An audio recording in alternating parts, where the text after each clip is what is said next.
Oke, assalamualaikum warahmatullahi wabarakatuh. Ketemu lagi di mata kuliah akuntansi keuangan menengah, di mana pada kesempatan ini akan kita bahas terkait dengan investasi. Banyak sekali ya yang terkait dengan fakta, di mana pada saat investasi itu diberikan, apakah nanti berdampak pada baik itu kinerja maupun feedback yang diperoleh pada saat memutuskan sebuah investasi itu sendiri. Nah, ada beberapa kasus di sini yang terjadi ya pada saat baik itu pemerintah, perusahaan, swasta itu melakukan sebuah investasi. Misalnya ada berita di liputanbisnis.com di mana BPK menyampaikan sebuah opininya, sebuah laporan keuangan pemerintah WTP, namun masih terjadi penyimpangan terkait dengan opini yang diterbitkannya.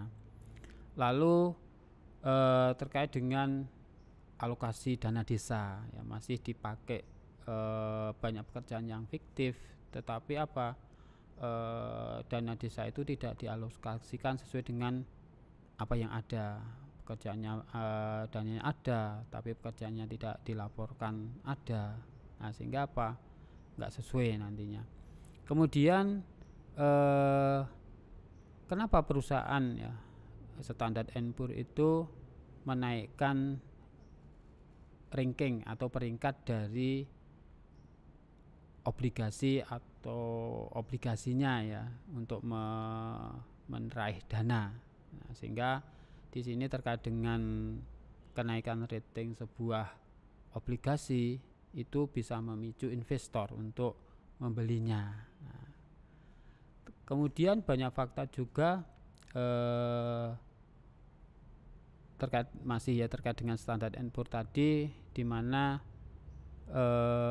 memprediksi ya pada saat menaikkan rating peringkat obligasinya itu akan ada aliran dana ya ke Indonesia sekitar sekian persen. Ini jatuhtempo.com menyatakan seperti itu. Nah, begitu juga pada saat ini ya, saat Standard & Poor's itu menaikkan peringkatnya dari BBB ke A. Nah, dampaknya memicu investasi juga. Namun pada saat investasi ada juga permasalahan ya, ada investasi bodong, di mana pada saat investor tertipu tapi meraih sekian miliar, ribuan menjadi korban. Nah, apa yang harus kita lakukan ya terkait dengan investasi itu sendiri? Nah, misalnya Coca-Cola, kenapa dia harus memiliki 36% saham Coca-Cola Impress-nya? Lalu ada Pepsi misalnya.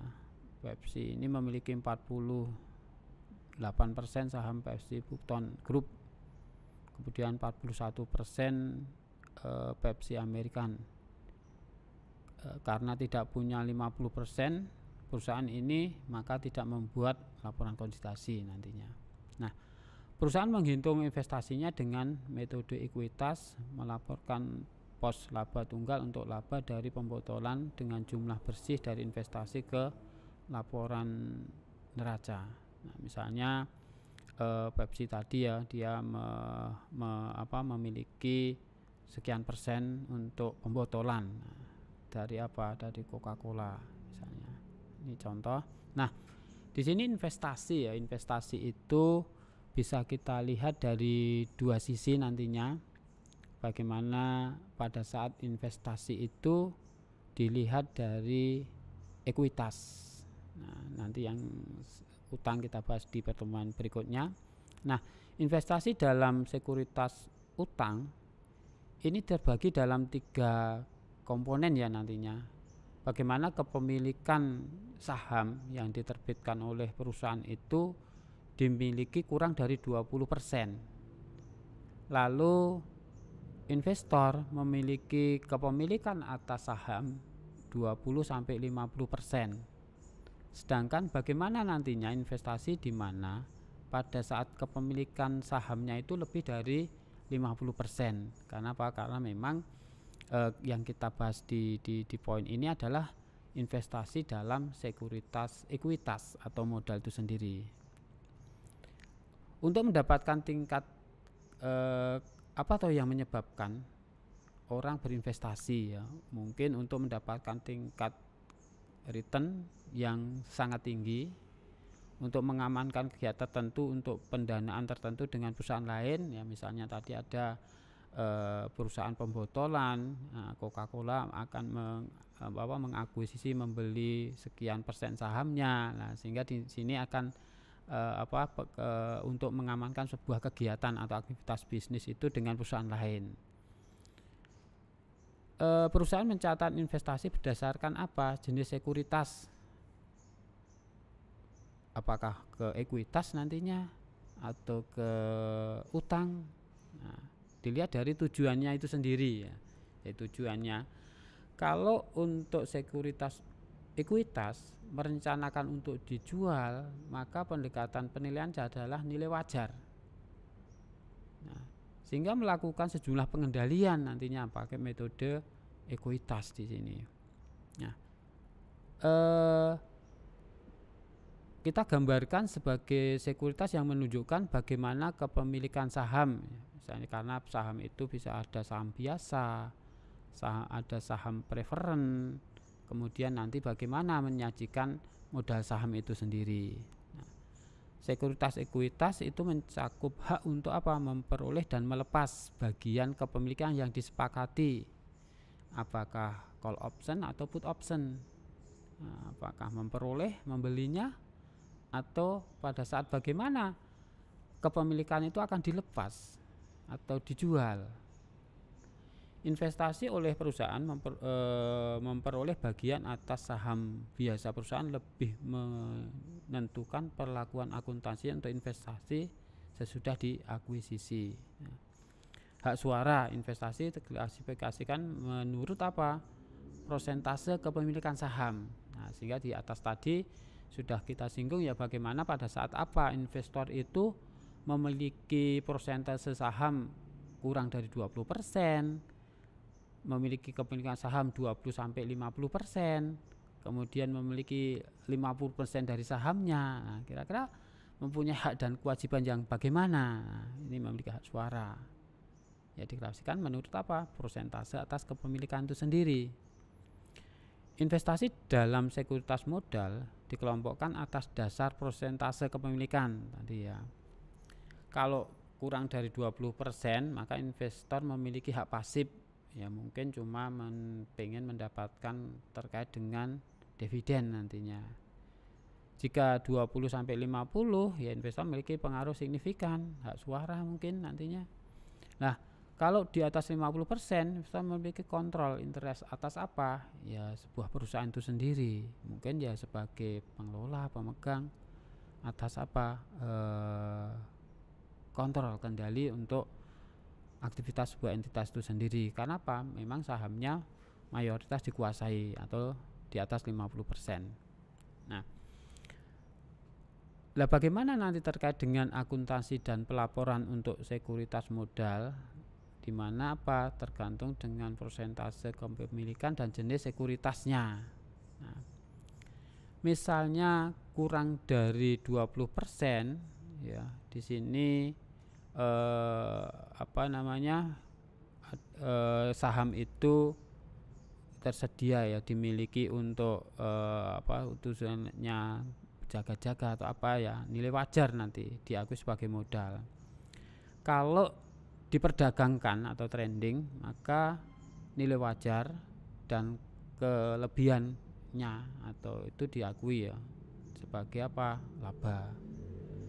Kalau 20% 50% sebagai penyertaan akan modal tidak diakui, 50% sebagai konsolidasi nantinya tidak diakui juga. Nah, kepemilikan dari 20%, nah di sini harga tersedia ya, harga pasar tersedia, nilai dan laporan investasi dengan menggunakan metode nilai wajar. Kalau pasar tidak tersedia, nggak diketahui berapa nilainya, maka nilai dan laporan investasi dengan menggunakan metode cost.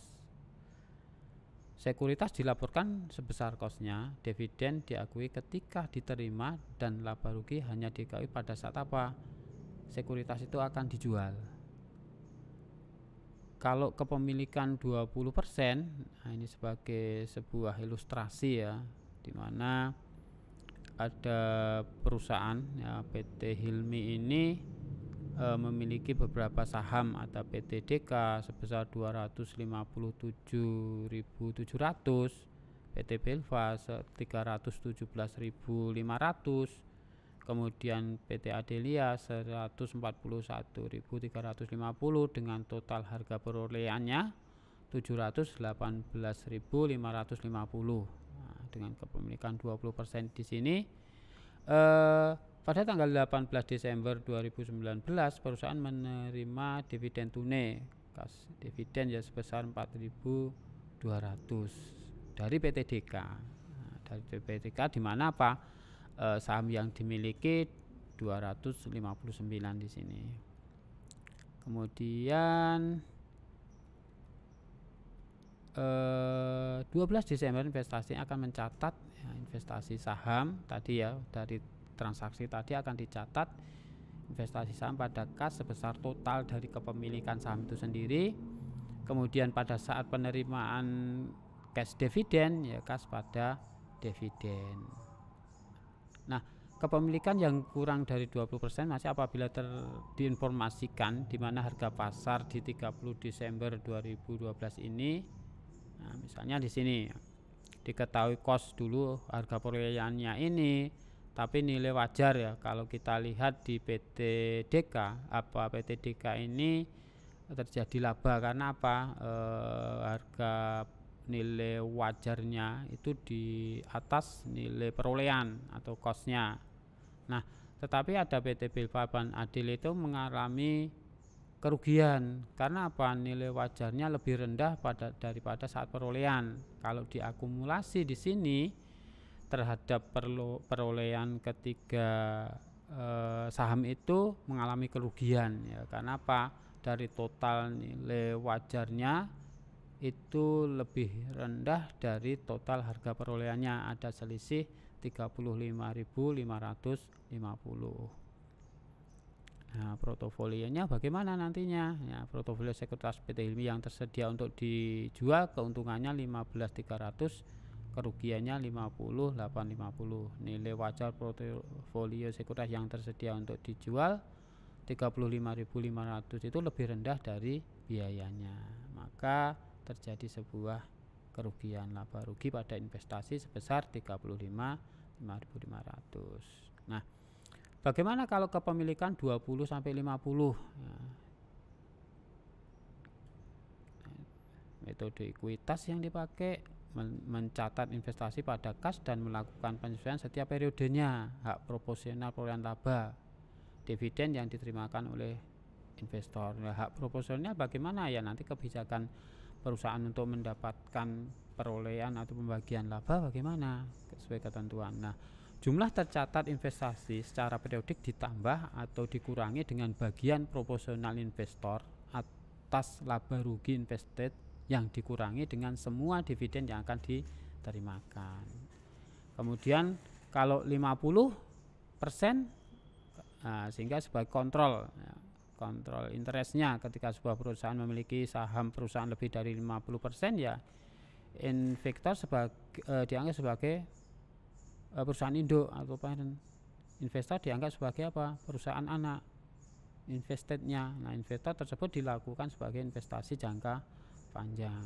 Nah, ini terkait dengan investasi dilihat dari ekuitas, sehingga kita golongkan ya bagaimana tentang kepemilikannya tadi 20%, antara 20-50, antara 50 ke atas. Nah, bagaimana kalau 50 ke atas?